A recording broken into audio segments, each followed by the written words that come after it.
Hi guys, तो बस अब एक दिन में आप सभी के बोर्ड एग्जामिनेशन स्टार्ट होने वाले हैं। पहला बोर्ड एग्जामिनेशन फिजिकल एजुकेशन का है। नो बहुत ज्यादा नर्वस फील कर रहे होगे कि क्या होगा कैसे होगा। आप लोगों ने तो भले ही 10th में दे रखे है बोर्ड, बट 12th की बात अलग ही होती है यार, है ना।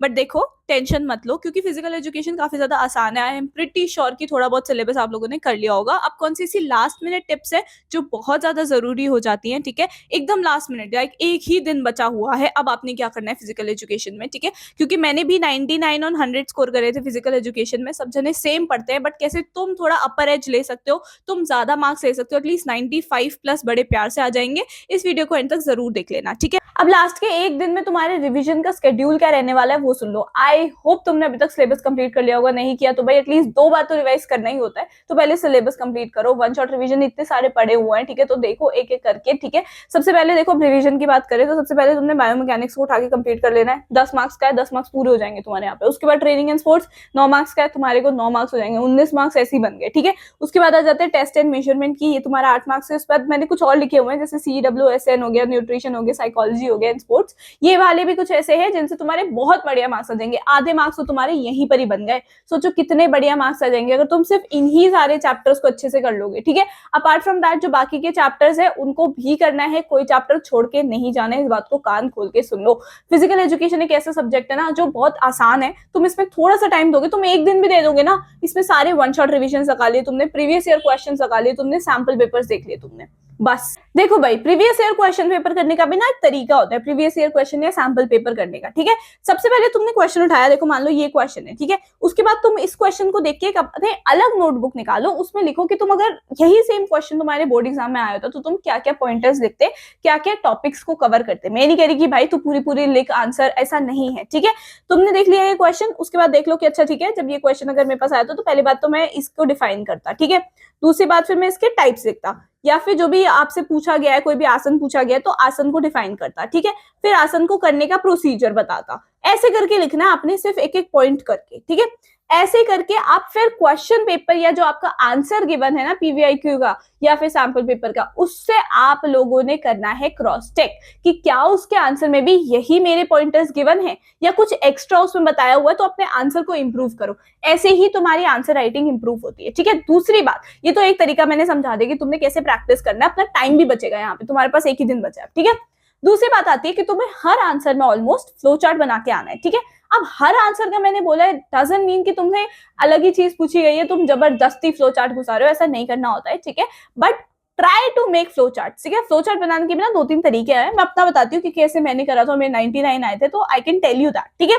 सबसे पहले यहाँ पे जैसे कि मान लो टाइप्स है, ठीक है। टाइप्स ऐसे लिख दिया तुमने, सर्कल बना के अच्छा सा, ये सुंदर सा थोड़ा सा ऐसे बन रहा है, ठीक है।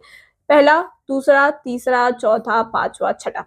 इससे क्या होगा, पहली बात तो अगर मान लो 5 मार्क्स का आपका है क्वेश्चन, ठीक है, उसमें काफी सारी स्पेस तो तुम्हारी यहीं से भर गई। कई बार एग्जामिनर देख लेगा, ओहो इसने सारी चीजें तो यहीं पर ही मेंशन कर दी है, दैट मींस इसने इन्हीं सभी को नीचे अपने आंसर में इलैबोरेट कर रखा है। तो जब इसको ऑलरेडी सारी चीजें पता है तो वो अंदर ना एकदम ढंग से पढ़ के नहीं देखते तुम्हारे आंसर में, तुम्हारे फ्लो चार्ट से काफी ज्यादा अच्छा इंप्रेशन बन जाता है, ठीक है। बहुत अच्छी बात है। दूसरा तरीका ये होता है कि आप ऊपर लिख दो टाइप्स, उसके बाद यहाँ पे ऐसे 1 2 3 4, उसके बाद यहाँ पे आप एक्सप्लेन कर रहे हो, ठीक है। ऐसे भी होता है, तो आप पे डिपेंड करता है कि आप किस टाइप का फ्लो चार्ट बनाना चाहते हो। अब सब में तुम सेम टाइप का बना के आ जाओगे, जो पहला वाला दिखाया था तो वो बिल्कुल सेंस नहीं बनाता, थोड़ा अलग टाइप का भी आप बना सकते हो, ठीक है। ये आप पे डिपेंड करता है कि आप कैसा करना चाहते हो। आंसर राइटिंग सबसे ज्यादा इंपॉर्टेंट हो जाती है फिजिकल एजुकेशन में, बिकॉज वो पीटी सर या मैम ही चेक करने वाले हैं, तो उनको ज्यादा हाई फाई इंग्लिश ये सब नहीं चाहिए होती है। आपकी आंसर राइटिंग, आपको समझ कितना आया है, वही सब आपका यहाँ पे चेक किया जाएगा। दूसरी चीज, अब उनका ना ज्यादा सर ना खपे, इसलिए तुमने सीधा सीधा ऊपर मेंशन करना है कि तुम कौन से सेक्शन से कर रहे हो। अब ऐसा जरूरी नहीं है कि तुम ABCDE ऐसे ही करोगे, ठीक है, ऐसा कोई जरूरी नहीं होता है। तुम चाहते हो तो तुम पीछे से भी शुरू कर सकते हो, EDCBA ऐसा भी कर सकते हो, तुम्हारे पे डिपेंड करता है। जिसमें तुम सबसे ज्यादा कॉन्फिडेंट हो पहले वो वाला सेक्शन कर लो, बट मेक श्योर तुम ऊपर पहले यहाँ पे सेक्शन मेंशन कर रहे हो अपनी आंसर शीट में। जैसे मान लो मैं सेक्शन D से शुरू करना चाह रही हूँ, तो मैंने यहाँ सेक्शन D लिख दिया। अब फिर मैं सेक्शन D के सारे क्वेश्चंस करूंगी, ऐसे नहीं कि पहले सेक्शन D का क्वेश्चन एक कर लिया, उसके बाद दूसरे सेक्शन का कोई एक क्वेश्चन कर लिया, फिर वापस मैं आ रही हूँ सेक्शन D पे, ऐसे नहीं है। सेक्शन D के अंदर जितने क्वेश्चन होंगे मैंने पहले वो निपटा डाले, उसके बाद फिर मैं दूसरे सेक्शन पे मूव ऑन करूंगी, उसके बाद उसके सारे क्वेश्चन निपटा डालूंगी, फिर नेक्स्ट सेक्शन पे। प्लीज दिमाग मत खराब कर देना चेकर का, क्योंकि यही सब चीजें होती है जिनकी वजह से वो फ्रस्ट्रेट हो जाते हैं हैं, वो जानबूझ के गलतियां निकालेंगे तुम्हारे उसमें, अगर तुम्हारी गलती ना भी होगी तब भी। Last but not the least, MCQ में गलतियां मत करना, ठीक है। एमसीक्यू में बच्चे क्या करते हैं, जैसे एमसीक्यूज है, मान लेते हैं सेक्शन ए है, ठीक है, यहाँ पे आपने सेक्शन ए लिख दिया, उसके बाद क्वेश्चन नंबर 1 या आंसर नंबर 1 जैसा भी आप लिखते हो, उसका मान लो आंसर है सी, बस इतना लिख के आ जाते हैं। बहुत बड़ी गलती है ये, बहुत ज्यादा गुस्सा आता है जब सी का जो ऑप्शन गिवन है ना उसको भी आपने लिख के आना ही आना होता है, ठीक है। मान लो सी का आंसर जो है वो है इंड्योरेंस, तो आप पूरा लिख के आओ, सी भी मेंशन करो और इंड्योरेंस भी लिख के आओ, ये दोनों चीजें करके आओगे तभी मार्क्स बनते हैं, ठीक है। कई बार एग्जामिनर बहुत ज्यादा इरिटेट हो जाता है कि इसके पास इतना भी टाइम नहीं था कि ये पूरा आंसर लिख सके, उसको बार बार जाके देखना पड़ेगा कि अच्छा सी में इंड्योरेंस लिखा है यानी कि इसका आंसर सही है, ये है वो, ऐसा मत करना प्लीज। ऑप्शन भी लिख के आना और ऑप्शन जो है उसको भी पूरा लिख के आना, ठीक है, तभी तुम्हारे बढ़िया मार्क्स आएंगे, ठीक है। मैंने 99 स्कोर करे, ऐसे ही आसानी से नहीं करें, आंसर राइटिंग ही इंपॉर्टेंट होती है। तुमने सबसे पहले वन शॉट रिवीजन लगाने हैं, उसके बाद प्रीवियस ईयर क्वेश्चंस को देख लेना, एमसीक्यूज की प्रैक्टिस कर लेना, सैंपल पेपर जैसे बताए हैं वैसे कर लेना, उसके बाद आंसर राइटिंग की फ्लो चार्ट्स बना के देख लेना।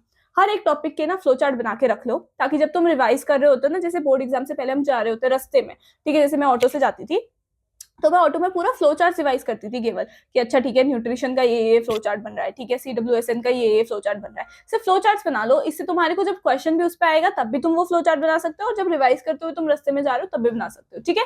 तो बहुत ही सारी इंपॉर्टेंट टॉपिक्स रहे हैं, सारी चीजें इंपॉर्टेंट तुम्हें बता दी है, last minute tips. I hope you like this video, if you do kindly hit the subscribe button, also subscribe to get some extra luck, and comment में मुझे बता देना कि तुम्हें क्या लगता है तुम्हारे कितने मार्क्स आएंगे फिजिकल एजुकेशन में।